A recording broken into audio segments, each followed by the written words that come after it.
জেলা সদর এবার উত্তর চব্বিশ পরগনার দিকে নজর রাখবো, কারণ সেখানে জগদ্দলে খালের ধার থেকে উদ্ধার হয়েছে তৃণমূল কর্মীর দেহ। এই ঘটনায় আটক করা হয়েছে দুজনকে। কল্যাণী এক্সপ্রেসওয়ের ধারের একটি খাল থেকে উদ্ধার হয় তৃণমূল কর্মীর দেহ। কিভাবে ওই কর্মীর দেহ ওখানে এলো তার তদন্ত শুরু করেছে পুলিশ। এই মুহূর্তে যে খবরের দিকে আমরা নজর রাখছি, উত্তর চব্বিশ পরগনার জগদ্দলে চাঞ্চল্য।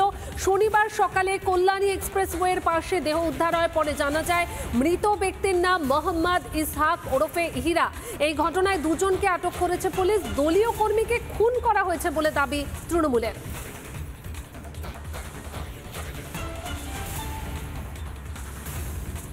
সকালবেলা দেখলাম ওখানে রক্ত পড়ে আছে, দেখে স্যারেদের জানাই, স্যারেরা এসে দেখে।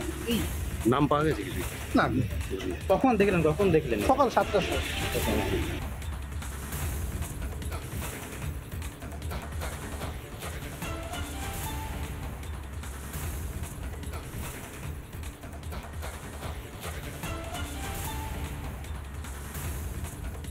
মাথা হলো শওকত, ওই হলো মেন প্রমোটার, ওই এই কাজটা করিয়েছে এদেরকে দিয়ে। অনেক দিন ধরে পয়সাও নিয়েছিল কিছু, আবার ঘরও ছাড়ছিল না। এটা নিয়ে গন্ডগোল অনেক দিন ধরে চলছিল।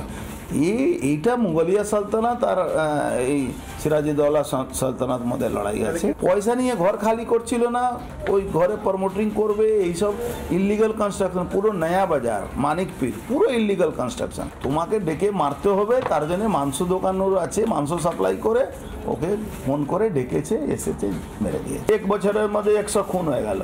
গুন্ডারাজি খতম করছে। এখনো পর্যন্ত মৃতদেহ পাওয়া গেছে, আমরা ময়না তদন্তের জন্য পাঠাচ্ছি, সমস্ত কিছু আমরা চেষ্টা করছি। এখনই একদম যেহেতু প্রাথমিক পর্যায়ে আছে, এই সময়টাতে কোনো মন্তব্য করা সমীচীন হবে না। থ্যাংক ইউ, এখনই কিছু বলতে পারবো না।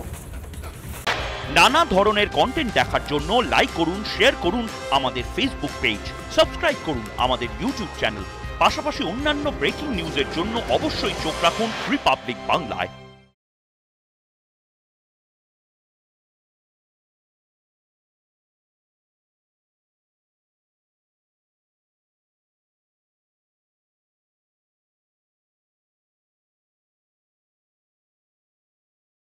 নানা ধরনের কন্টেন্ট দেখার জন্য লাইক করুন, শেয়ার করুন আমাদের ফেসবুক পেজ, সাবস্ক্রাইব করুন আমাদের ইউটিউব চ্যানেল।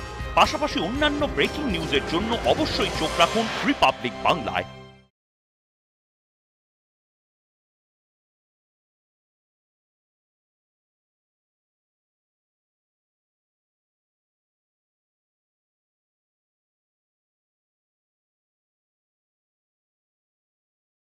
নানা ধরনের কন্টেন্ট দেখার জন্য লাইক করুন।